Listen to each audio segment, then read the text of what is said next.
Look at these two beautiful venison shoulders that I'm slow braising into the crock pot. There's one, there's two. I can't wait to show you how tender and beautiful these venison shoulders turned out. Tell me that's not a meaty frickin' treaty right there.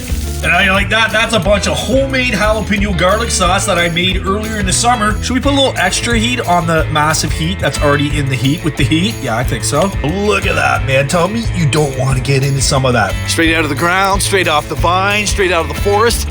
That's how we do it here. Oh, dude, no fuss, no muss, just like that. And Rob's your mother's brother. Whitetail hunters, I'm going to show you why you might be wasting a whole bunch of time and effort grinding out those difficult cuts on your deer. If you, sir, are trying to tell me you don't want to eat that right now, I'm not buying it.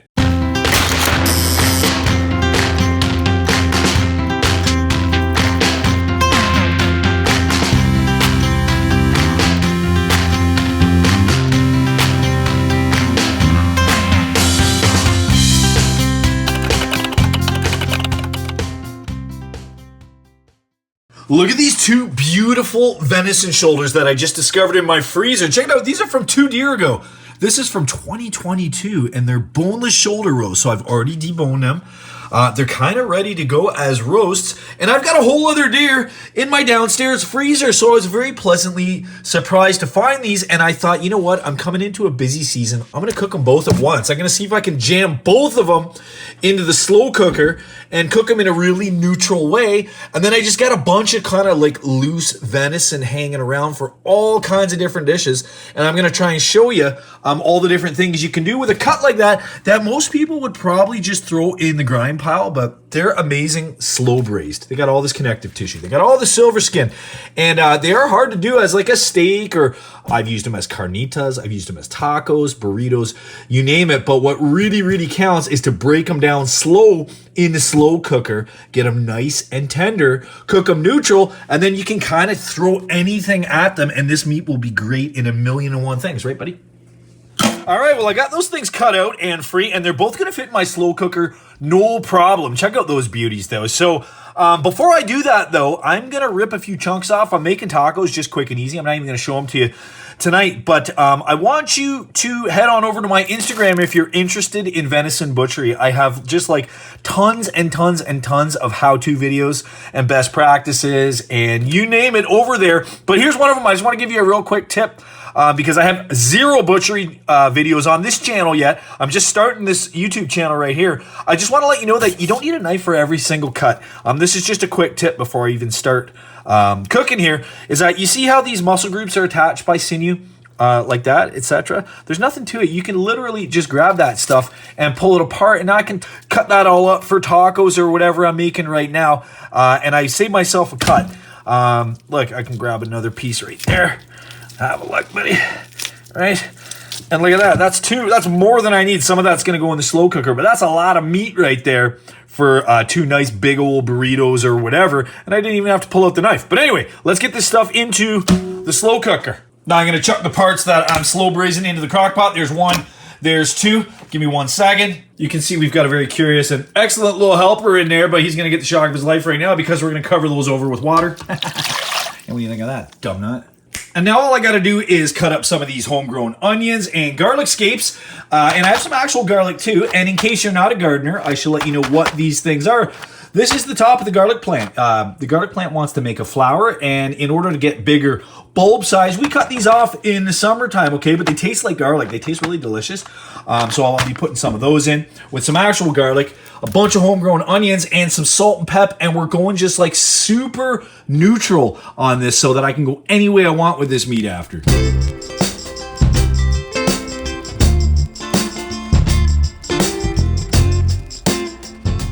Beautiful, that's more than sufficient for the amount I'm doing. And then I've just got a few runty little bits of homegrown garlic that I want to get rid of anyway. So I don't need to do anything to these other than sort of just smoosh them. Okay, we're going to smash those up. And that'll be plenty of garlic. And here's a little tip for you. Once you smash them, they're really, really easy to peel. Of course, I didn't smash it too good, but you see what I mean? There it goes. Hold on. I'll show you with another one. Let me get a better smash on that guy. Okay. And then they just come off like nothing, man, those skins. So don't ever piss around like trying to peel garlic, man. And now all of that is going right into the crock pot. along with a bunch of salt. Oh man, I should have opened that up, but you get the idea. A whole bunch of salt. You're basically salting for the amount you think you need for all of that meat in there. Bunch of fresh cracked black pep, right? That's how we do it. Salt and pep at every step. Gonna swoosh that around a little bit, right? Get some of that under the meat, get some on top of the meat, right there. Done. And now there's nothing to do but throw on the lid, put her on the lowest setting possible on the old crock pot. We're good to go. And we'll see all that good stuff tomorrow. And we're going on almost 20 hours. This thing's been chugging away. Let's have a look at the tail of the tape. I wish you could smell this house right now. It smells amazing in here. I can't wait to show you how tender and beautiful these venison shoulders turned out because I'm 100% sure of it. Let's see. Oh yeah, look at that. If I'm not careful, that is gonna fall apart, man. Look at that. Just before I pull the whole thing apart, let's chuck it on this little plate over here. Okay, that's why I put that there. It doesn't take but a little tiny touch, and it's already freaking falling right apart, almost like pulled pork in consistency. I'm going to show you that a little closer in a second, but let's try and get one out whole. Oh, buddy. That's what I'm talking about. I'm barely holding this thing together. Okay. Now let's have a look. And that is a pile of meat right there. Look at that. Tell me you don't want to get into some of that. Yes, please. Hey, let's pull this stuff apart now. I'm not in a great position to do this because I'm trying to get some good light on it. But look at how easy that is coming apart. Like literally like nothing. I just grabbed a fork. I could literally grab one strand, I think, if I wanted to. Am I right? Look at that. So let me just tease that out a little bit. Not all of it, but a little bit of it like that and decide what I'm doing with it. I had tacos last night, but you know what? I'm feeling kind of burrito. I think that's going to be the first thing that I show you tonight because it's kind of late and I'm actually starving. So tell you what, let's tease up just what we need for a burrito and get going on some sweet homemade ingredients, etc. But like, tell me that doesn't look a lot like pulled pork. Am I lying to you? So I just grabbed some homegrown peppers straight out of the garden. They got a few problems, but I'm going to chop them up and fix them.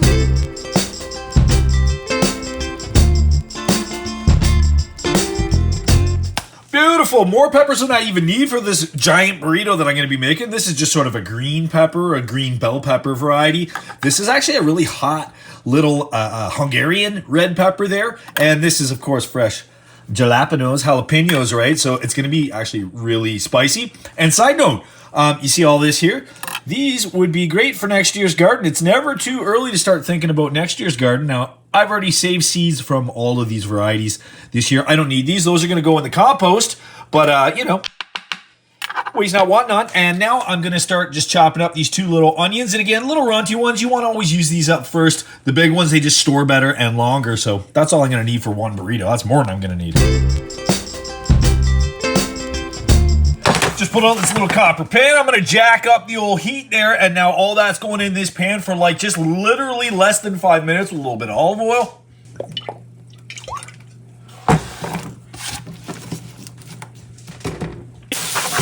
That's coming up to temp just nice. And I'm going to add even more garlic. Now, there's a lot of garlic in the meat, but there's not any in the veg. And you got to have garlic everywhere. So here's a couple of those scapes. In case I didn't show you. Those are going in. And I want to repeat, these are kind of a mild garlic flavor, and that's a good thing. There's a lot of garlic in the meat, and you know, garlic meat is kind of awesome and kind of goes with everything. But you know, I want some more garlic in this dish right here. So there you go. Yeah, I'd say that's roughly one scape for one burrito. That's pretty good. I got half of each left, and big proponent of the kitchen scissors. You're gonna see a lot of these bad boys hanging around. A little salt and pep at every step, right?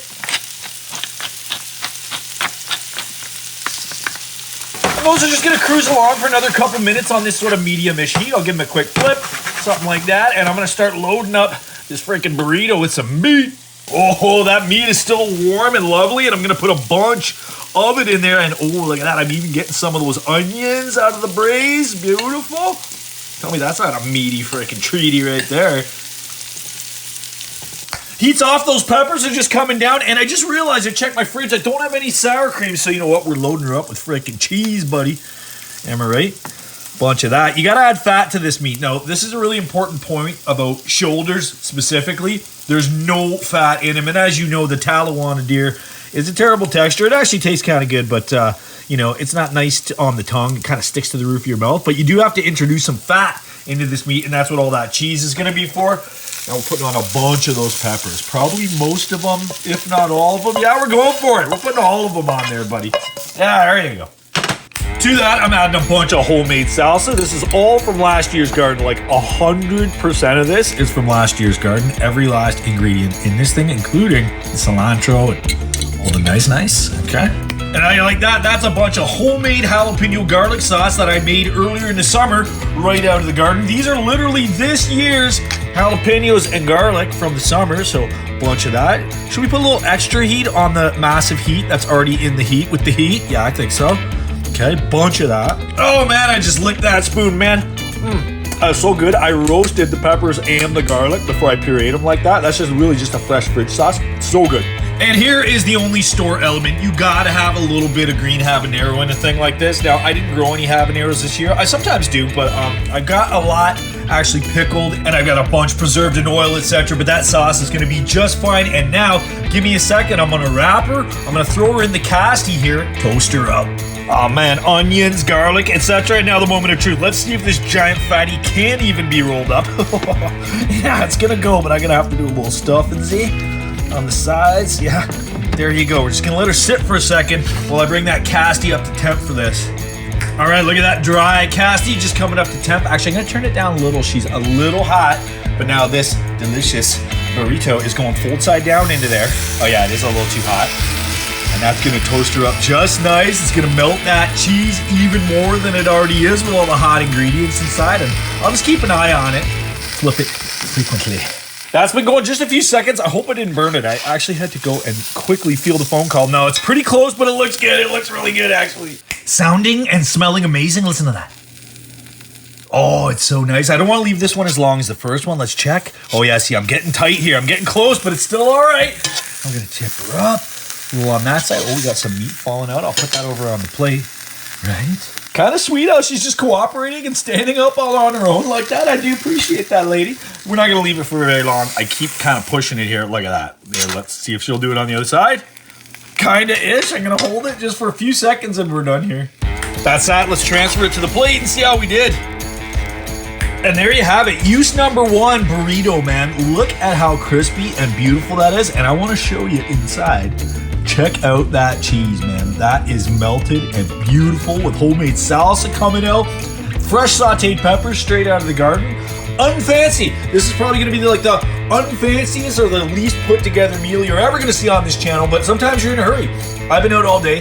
I literally just got in, smelled that stuff, and I was like, even though I had tacos last night, I was like, you know what? Burrito, it's going to take 5 minutes. It's going to be delicious, and that's use number 1. Oh, buddy, I am getting into that right now. It doesn't have to be fancy to be good, I'll tell you that much. That is so freaking good, I just gotta let you know. Look at that, man. Tell me you don't want to get into some of that. 5 minutes, homegrown, right off the property, every single element, except that one little bit of habanero sauce, and, you know, this stupid wrap. Oh my God, listen to the crunch on this. The crunch, the umami, the goodness. Oh my. I mean, I guess you could make the case for ground meat in a thing like this, but honestly, it has that pulled pork thing. This is better. It's just a better bite with that texture, I think. All right, that meat's all put away in the fridge, but let's not forget about the braising liquid. Now, I'm done for today. I'm going to check back in with you tomorrow for our second use, and this is what it's going to be all about. Hunters who have braised meat, you already know this is liquid gold. There's hidden gold in that meat. All right, it's actually been a couple of days since I cooked those venison shoulders, and I'm going to show you another way I like to use them rather than just grinding them up for burgers and tacos, etc. You can see I'm out in my garden here. I'm going to pick some fresh vegetables, I'm going to grab some fresh herbs, and we're going to go back in the kitchen, hit the crock pot, and make a pulled venison shoulder stew. You can see I got my beat up old little Red Riding Hood basket here. First thing we're going to need is some celery, all right? I'm going in on the celery. So this, hold on. Yeah, man. Hey. Look at this beautiful new variety of celery that I'm growing this year. It's called Pink Plume. Look at, they're like pink stalks on this thing. I'll show you better in the kitchen. Freaking huge. Now I'm gonna grab a couple carrots. I haven't taken any at all out of this bed this year. I wonder how they did. Let's have a look. Oh yeah, beautiful, man. So that's a white carrot, actually. There's a lot of good carrot meat on there, buddy. There's a little guy beside him. Ooh, hey, look, that's a yellow one. Do I have any orange carrots in this bed? What's over here? Hold on. Oh, I broke it. Shit. I broke it off, but you can see that was a beautiful purple one. Here's something that looks like it's got some freaking girth on it here. Oh, and another white one. Well, it might be white carrot soup, man. Another yellow one, man. Crazy. Oh, wait till you see these all washed up. They're beautiful. Woo, nothing wrong with that one. And there's all the carrots we ended up with out of this tiny little bed. You know, this thing's not even 3x3. It's not a terrible haul, but it's not great either. I gotta put some work into this soil before next year, but hey, not complaining. That's still a whole bunch of carrots for our stew and then some. It's a couple of bags of carrots if you want. Might grab a few of these last janky little tomatoes off the vine, cut off the good bits, okay? You can see birds have been pecking at a lot of these, etc., but the whole other half of that one's good. I don't mind one bit. Got that little guy. A couple of down on the ground, knocked down by birds, little shits, right? Get all those into the stew, no problem. There's one there that's more or less ready to go. Actually, back there we got more. Hold on. These are the ones here I was looking at. These are called jaune flamme. This is a beautiful little tomato. Nothing wrong with that. Anyway, I got tons of janky tomatoes, boxes of them inside that I'm just about to do some canning projects with that have lots of bad bits and stuff, and I can cut those off, take the good bits, throw them in the stew. I'm not gonna spend too much time on tomatoes. Couple of sprigs of rosemary. Actually, probably just one's gonna be enough for that stew. I've got a whole bunch of thyme down here. I don't need a ton, and I've already dried and harvested tons of this, but this is gonna be more than I need for that little crock pot. Oh, I wish you guys could smell that. This smell right here, just these two herbs together, this is the smell of fall venison stew to me. Oh, that's so good. So we got the celery, we got the herbs, we got the carrots, I got a bunch of tomatoes. Let's head on into the kitchen, man. I'm getting excited. This is how you're supposed to eat, by the way. Straight out of the ground, straight off the vine, straight out of the forest. That's how we do it here. And hey, I almost forgot to show you. You see all these beautiful scarlet runner beans that are drying on the vine? I've got so many dried from last year. I'm gonna put a bunch of beans in that stew as well. Back inside from the garden and can't wait to start putting this liquid gold to good use. And quick note on these tasty scarlet runner beans. I was going to throw some of these in the stew. I actually love beans in stew, and this kind too. They're like creamy and tasty. But I should have done this last night. I wasn't thinking, man. I should have actually dunked those into the slow cooker and let them slow cook overnight to get them nice and soft. That's not going to happen. And I want to eat, man, so I changed my mind. We're doing homegrown spuds, man. These are my first early potatoes, and some of my last ones, I've been eating them all summer. I'm going to do a potato stew instead. I don't know if I showed you this or not, but I grabbed a bunch of nice cherry tomatoes, and I got a bunch of other ones I gotta hack up. I already took the tops off of all this celery. Beautiful. And this pink plume celery, I want to let you know about this stuff if you've never heard of it. It's awesome, man. Like, it tastes like celery, obviously, but it also has like a really nice, almost kind of sweet floral note to it. I've eaten tons of it all summer long, but I haven't put it in a stew yet, so I'm looking forward to seeing what that gives me. But check out the color on that, man. Tell me that's not the prettiest little bit of celery you ever saw. And speaking of cherry tomatoes, I got some of these yellow currant cherry tomatoes. I don't know if I showed you those on my way out of the garden either, picking those, but those are some of the smallest tomatoes in the world, and they're really sweet and tasty. Those are going in too. That beautiful celery needs a wash, and so do some of these carrots out of the garden. They're filthy. Give me 1 second. Now, I'm in the habit of trying to use up like the weird runty ones first, so let's see how that goes. I've got tons there. Should be enough.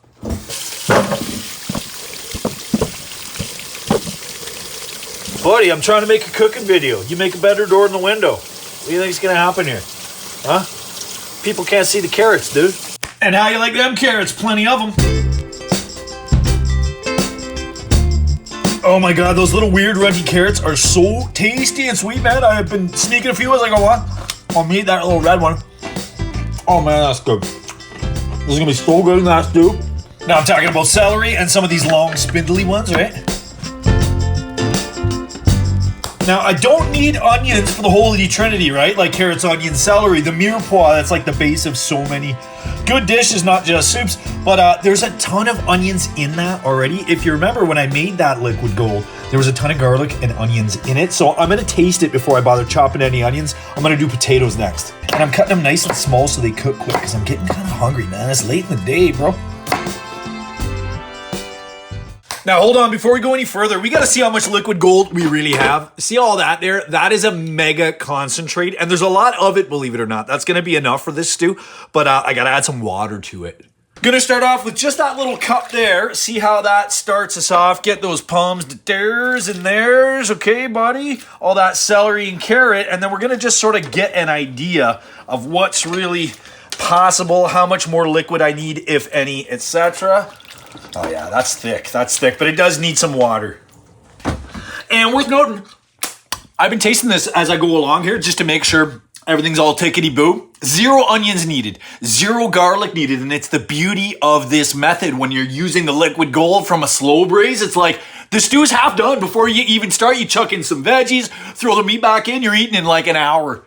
And before I add any more water, do you remember when I told you I had a bunch of stewing tomatoes that were kind of going bad? Like the frost has been coming and going and it's a bit weird.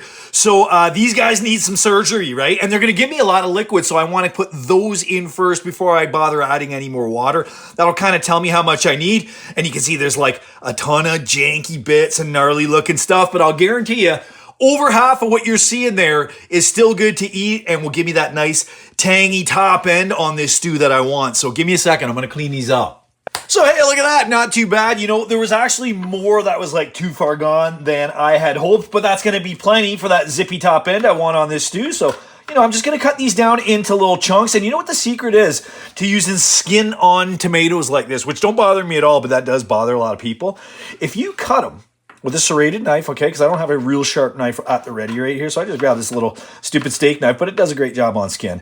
If you cut that skin small enough where you don't feel it in the mouth, in the bites, you know what I mean? Like this, you see how I'm kind of like taking my time in arson with these and getting small little bits? The reason is for the skin, man. No one will ever feel that tiny little bit of skin in there, or at least I won't. And actually, honestly, I'm eating this by myself, so I don't care at all. But I just want to show you that if ever you want to, you know, make some kind of soup or stew or any tomato thing really, and you're not skinning tomatoes, just cut the small bits up.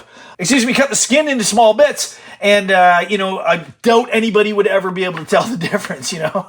But look, that's a lot of tomato. That's all I need. And let me show you this last one just before I chop it up. This is a great example of why you bother when a thing doesn't look too good out of the garden, man. Like there were a ton of black spots and gross shit on this thing. But look at that beautiful federale tomato underneath. There's tons of good meat on there. And like as my sweet old granny used to say to us, waste not, want not. I put a ton of time and effort into growing this thing, man. Use it up. Most of that's good. So let's get all that delicious tomato into our stew there and all that liquid that comes with it, right? Like those chunks are going to break down and make a liquid. And I think we're starting to get there, man. We're almost ready for like meat aromatics done. And let's just see how much of that meat really is actually left. I'm going to be honest with you. I cheated a sandwich or two out of this. There's actually not a ton of it left. You know what? I did promise you 3 recipes, I think, at the beginning of this video. I can't remember. It was yesterday. But it's probably going to be 2 recipes. You're going to get the burrito and you're going to get this delicious stew because I think that looks like just about the amount of meat that I need for this stew. So sorry about that. But I think you understand the point I'm making with this video is you don't have to grind everything up, man. Like, look at all this beautiful stuff. Let's put that in. Let's see how much we need and see if I have a little chunk for you tomorrow. Nah, man. That's a skimpy amount of meat, man. I'm not having it. No. We need all this meat, man. Put that in. I'm going to break some of that off. I'm trying to save a little chunk to show you something cool that I had an idea for, but nah, it's not going to work out, man. We need all this meat, so give me a second.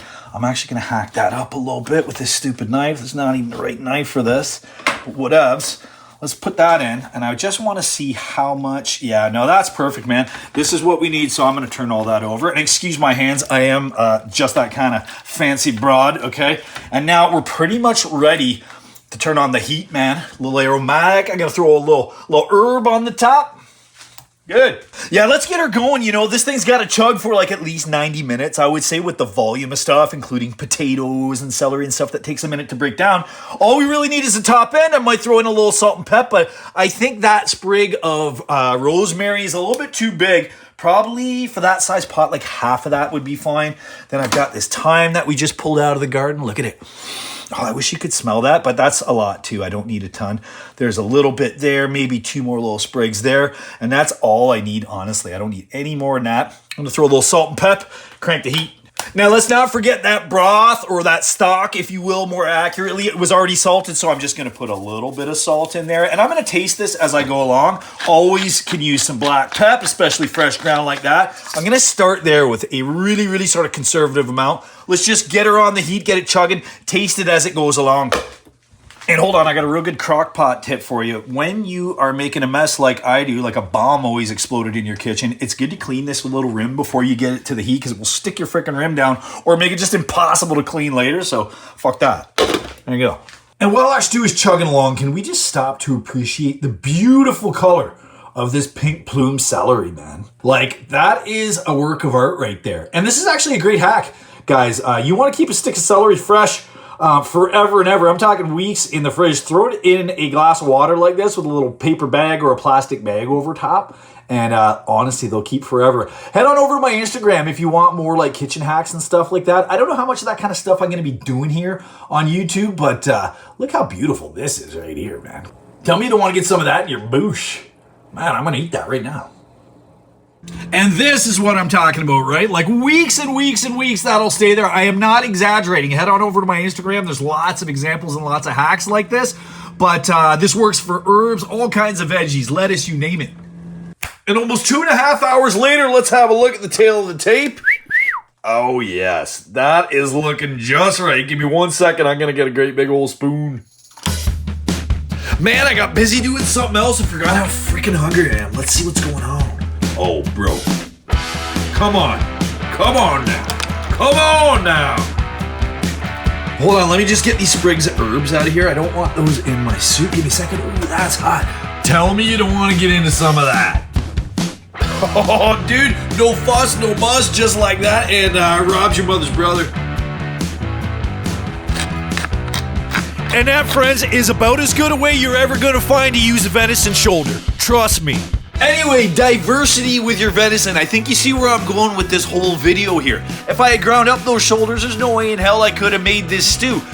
There's a lot of great ways to use grind, and I grind a ton of meat, don't get me wrong. I love ground venison. It's versatile in its own way, but you can't make stuff like this with it. So sometimes I think with those like difficult cuts that you can't make a steak or a chop out of, the slow, low, long braise is the money move.